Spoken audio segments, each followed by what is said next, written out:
The true പോയിന്റിന്റെ മറ്റൊരു എപ്പിസോഡിലേക്ക് എല്ലാവർക്കും സ്വാഗതം. ഇന്ന് നമ്മൾ വളരെ കാലികമായൊരു വിഷയം ചർച്ച ചെയ്യാം. നമ്മുടെ KSRTCയിലെ സ്ത്രീകളുടെ സൗജന്യ യാത്ര. നമ്മൾ ആലോചിച്ച് നോക്കുക, അതുണ്ടാക്കിയ ഇമ്പാക്റ്റ് എത്രയാണ്.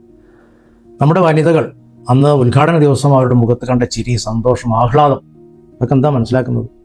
കേരളത്തിലെ സാധാരണക്കാരായ സ്ത്രീകൾ അതിനെ എത്ര ആഹ്ലാദത്തോടുകൂടിയാണ് ഏറ്റെടുത്തത്. നമ്മൾ മനസ്സിലാക്കേണ്ടത് അവരുടെ മുഖത്ത് ആ കണ്ട ഭാവം നോക്കിയപ്പോൾ എല്ലാവർക്കും തോന്നിയിട്ടുണ്ടാവും എന്താണ്, എത്രയോ കാലമായി അവർ ആഗ്രഹിച്ച ഒരു ഭരണപരിഷ്കാരം നടന്ന പ്രതീതി. ഒരു സ്ത്രീകളുടെ അവകാശങ്ങളുമായി ബന്ധപ്പെട്ട ഒരു സമരം വിജയിച്ചപ്പോൾ അവരുടെ മനസ്സിൽ, അവരുടെ മുഖത്ത് ഉണ്ടായ ഒരു സന്തോഷം പോലെയുള്ള ഒരു പ്രതീതി. അതൊന്നും എന്ത് മനസ്സിലാക്കണം, നമ്മൾ ജനങ്ങൾ എത്രയോ ആഗ്രഹിച്ച, അവർ ഒരുപാട് കാലമായിട്ട് ആഗ്രഹിച്ച ഒരു കാര്യം നേടിയെടുത്തതുപോലെ. ഈ സ്ത്രീകളുടെ സൗജന്യ യാത്രക്ക് വലിയ സാമ്പത്തികമായ പ്രത്യേകതകളുണ്ട്. കേരളത്തിന്റെ മുഖ്യമന്ത്രി ശ്രീ VD സതീശൻ, UDFന്റെ നേതാക്കന്മാരും അവരുടെ പ്രകടന പത്രികയിൽ ഇത് ഉൾപ്പെടുത്തിയപ്പോൾ അത് എത്രമാത്രം വലിയ ഹിറ്റാകുമെന്ന് അവരാലോചിച്ചിരുന്നോ എന്ന് എനിക്ക് അറിഞ്ഞുകൂടാ. പക്ഷെ എന്തായാലും അത് നടപ്പിലാക്കിയപ്പോൾ കേരളത്തിൽ സ്ത്രീകൾക്ക് വേണ്ടി നടപ്പിലാക്കിയ ഏറ്റവും ആവേശകരമായ ഒരു പദ്ധതിയായിട്ട് അത് മാറി എന്നുള്ളതൊരു വസ്തുതയാണ്. ഇതിൻ്റെ ഒരു സംഗതിയുള്ളത് സമൂഹത്തിൽ ഏറ്റവും സാധാരണക്കാരനെ ബാധിക്കുന്ന ഒരു കാര്യമാണ്. ഗാന്ധിജി ഇന്ത്യയുടെ സ്വാതന്ത്ര്യ സമരത്തിന്റെ ഭാഗമായിട്ട് ഉപ്പ് സത്യാഗ്രഹം പ്രഖ്യാപിച്ചു. ഉപ്പ് തിരഞ്ഞെടുക്കാൻ എന്തായിരുന്നു കാരണം? നാട്ടിൽ വേറെ ഒരുപാട് വസ്തുക്കളുണ്ടല്ലോ, ആളുകൾ ഉപയോഗിക്കുന്ന നിത്യോപയോഗ സാധനങ്ങൾ തന്നെ വേറെയുണ്ട്. ഉപ്പിന്റെ പ്രത്യേകത അത് ഏറ്റവും സാധാരണക്കാരന് വരെ അതിന്റെ വില അറിയും. ഏറ്റവും സാധാരണക്കാരൻ വരെ ഉപയോഗിക്കുന്ന ദൈനംദിന കാര്യങ്ങൾക്ക് ഉപയോഗിക്കുന്ന സാധനമാണ് ഉപ്പ്. ഉപ്പിന് നികുതി ബ്രിട്ടീഷ് സർക്കാർ ഏർപ്പെടുത്തിയപ്പോൾ അതിനെതിരെയുള്ള പ്രതിഷേധമായിരുന്നു ഉപ്പ് സത്യാഗ്രഹം. ആ ഉപ്പ് സത്യാഗ്രഹം ഇന്ത്യയിലെ ജനങ്ങൾ മുഴുവൻ ഏറ്റെടുത്തൊരു വലിയ ജനകീയ മുന്നേറ്റമായിട്ട് മാറി. അതുപോലെ ഈ സ്ത്രീകൾക്കുള്ള KSRTCയിലെ സൗജന്യ യാത്ര സമൂഹത്തിലെ ഏറ്റവും അസംഘടിതരായ സാധാരണക്കാരായ ദൈനംദിന ജോലികൾക്ക് യാത്ര ചെയ്യുന്ന സ്ത്രീകളെ സംബന്ധിച്ചിടത്തോളം വളരെ ഉപകാരപ്രദമായ സംഗതിയാണ്. ഒന്ന് ആലോചിച്ച് നോക്ക്, നമ്മുടെ നാട്ടിൽ ഷോപ്പിൽ വിൽപ്പനക്കാരായി നിൽക്കുന്ന സ്ത്രീകളുണ്ട്, വീട്ടുജോലിക്ക് പോകുന്ന സ്ത്രീകളുണ്ട്. അതുപോലെയുള്ള ആളുകൾക്ക് ഒരു വലിയ പിന്തുണയാണ് ഈ സാമ്പത്തിക പരിഷ്കാരം കൊണ്ട് ഉണ്ടായത്. ഇതൊരു സാമ്പത്തിക പരിഷ്കാരം അല്ലെങ്കിലും അതിൻ്റെ ഇമ്പാക്റ്റ് യഥാർത്ഥത്തിൽ ഒരു സാമ്പത്തിക പരിഷ്കാരം വഴിയാണ്. ഉദാഹരണമായിട്ട് ഒരു സ്ത്രീ ഒരു 12,000 രൂപ അല്ലെങ്കിൽ 10,000 രൂപ, പരമാവധി പോയാൽ 15,000 രൂപയായിരിക്കും ഇങ്ങനെ ഷോപ്പുകളിലൊക്കെ പോയി ജോലി ചെയ്യുന്ന സ്ത്രീകളുടെ ശമ്പളം എന്ന് നമ്മൾ മനസ്സിലാക്കണം. അവർ 50 രൂപയോ 100 രൂപയോ ഒക്കെ ഒരു ദിവസം ബസ് യാത്രയ്ക്ക് വേണ്ടി ചെലവഴിച്ചിരുന്നു. അപ്പോൾ ഒരു മാസം ഏകദേശം 2,000, 2,500, 3,000 രൂപയൊക്കെ ബസ് യാത്രയ്ക്ക് കൊടുക്കുന്ന സ്ത്രീകളുണ്ട്.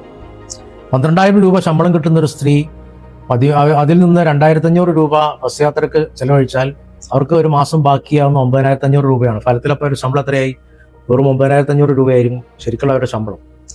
ഇപ്പോൾ ഈ സൗജന്യ ബസ് യാത്ര പ്രഖ്യാപിച്ചപ്പോൾ എന്ത് സംഭവിച്ചു? യഥാർത്ഥത്തിൽ സംഭവിച്ചത് അവരുടെ ശമ്പളത്തിൽ 2,500 രൂപ വർദ്ധിക്കുന്ന എഫക്റ്റ് അതിനുണ്ടായത്. എന്ന് പറഞ്ഞൊരു ശമ്പള പരിഷ്കരണം നടപ്പിലാക്കിയ പോലെ അസംഘടിത മേഖലയിൽ സാധാരണക്കാരായ സ്ത്രീകൾക്ക് വേണ്ടി ഈ സർക്കാർ ശമ്പള പരിഷ്കരണം നടപ്പിലാക്കിയ പ്രതീതിയാണ് ഉണ്ടായിട്ടുള്ളത്. ഈ പണം, ബാക്കിയാക്കുന്ന പണം അല്ലെങ്കിൽ ലാഭിക്കുന്ന പണം സ്ത്രീകൾ എന്ത് ചെയ്യും? അവരെ ചെലവഴിക്കുമോ? അത് അവരുടെ സമ്പാദ്യമായി അവരുടെ വീടുകളിലേക്ക് എത്തും. ഒരു പുരുഷനെ സംബന്ധിച്ചിടത്തോളം അവൻ്റെ ഒരു കുറച്ച് കാശ് ബാക്കിയായാലും അത് നേരെ വീട്ടിലെത്തിക്കൊള്ളണമെന്നില്ല. പക്ഷെ സ്ത്രീകൾക്ക് അവർ സമ്പാദിക്കുന്ന തുകയിൽ ബാക്കിയുള്ള സംഖ്യ എന്തായാലും വീട്ടിലെത്തിക്കാൻ അവർക്ക് വലിയ താല്പര്യമുണ്ടായി.